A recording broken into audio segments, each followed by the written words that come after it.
নমস্কার বন্ধুরা, স্বর্ণকার ইন্টারনেট চ্যানেলে সকলকে স্বাগত জানাই। আজকে আমরা এই ভিডিওর মাধ্যমে আলোচনা করব ওয়েস্ট বেঙ্গল পুলিশ কনস্টেবলের আবেদন কবে থেকে শুরু হবে। আবেদন করতে হলে শিক্ষাগত যোগ্যতা কী লাগবে, উচ্চতা কত লাগবে, মোট শূন্যপদ কত।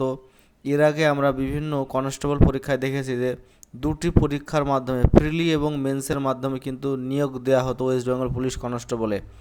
2024 সালে কি একটি মাত্র পরীক্ষার মাধ্যমে নিয়োগ হবে ইত্যাদি সমস্ত বিষয় আলোচনা করা হবে এই ভিডিওর মাধ্যমে। যে সমস্ত ক্যান্ডিডেটরা ওয়েস্ট বেঙ্গল পুলিশ কনস্টেবলের নোটিশের অপেক্ষায় বসে রয়েছে তাদের জন্য অত্যন্ত গুরুত্বপূর্ণ ভিডিও, তাই ভিডিওটি স্কিপ না করে সম্পূর্ণ দেখবার জন্য অনুরোধ রইল। আমরা প্রথমে দেখব কর্মসংস্থান পেপারে যে তথ্যটি উঠে এসেছে সেই তথ্যতে কি বলা হয়েছে।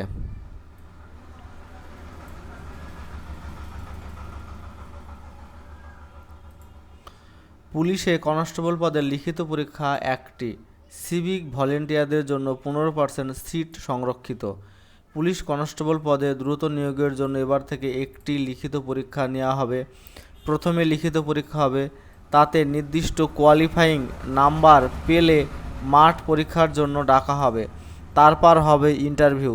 চূড়ান্ত তালিকা তৈরির সময় লিখিত পরীক্ষা ও ইন্টারভিউয়ের নাম্বার দেখা হবে।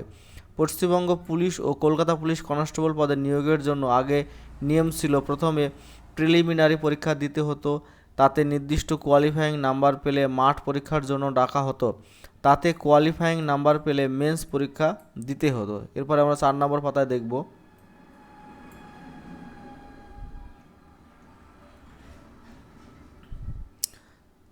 4 নম্বর পাতায় আমরা দেখে নেব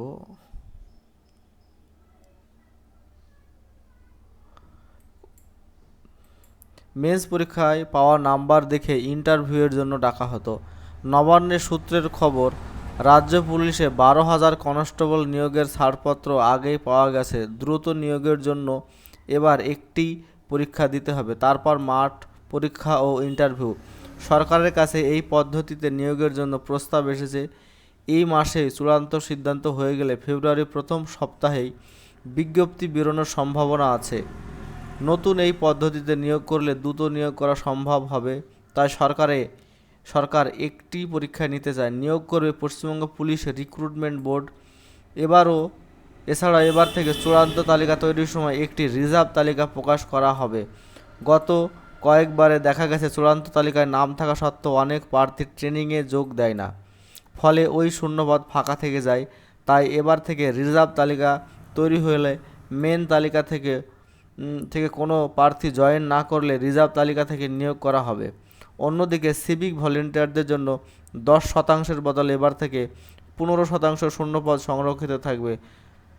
আর প্রাক্তন সেনাকর্মীদের জন্য 5% শূন্যপদ সংরক্ষিত হবে। বন্ধুরা, আমরা এই নোটিশটা থেকে একটা জিনিস ক্লিয়ার হয়ে গেলাম যে এবার ডব্লিউপি কনস্টেবলের পরীক্ষা কিন্তু একটি পরীক্ষার মাধ্যমেই হবে এবং মোট শূন্যপদ থাকবে 12,000।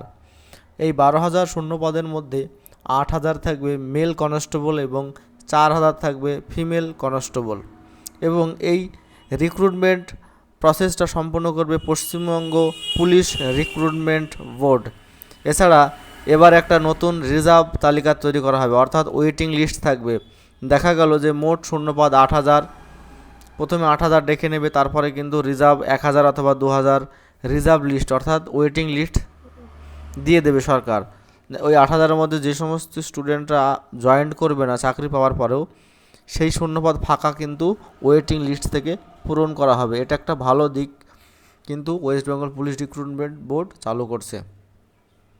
মোটামুটি এই ছিল আজকের ডব্লিউবি কনস্টেবল সম্বন্ধে তথ্য। যদি ভিডিওটি ভালো লাগে অবশ্যই একটা ভিডিওটি লাইক করবে আর বন্ধুদের সঙ্গে বেশি বেশি করে শেয়ার করবে।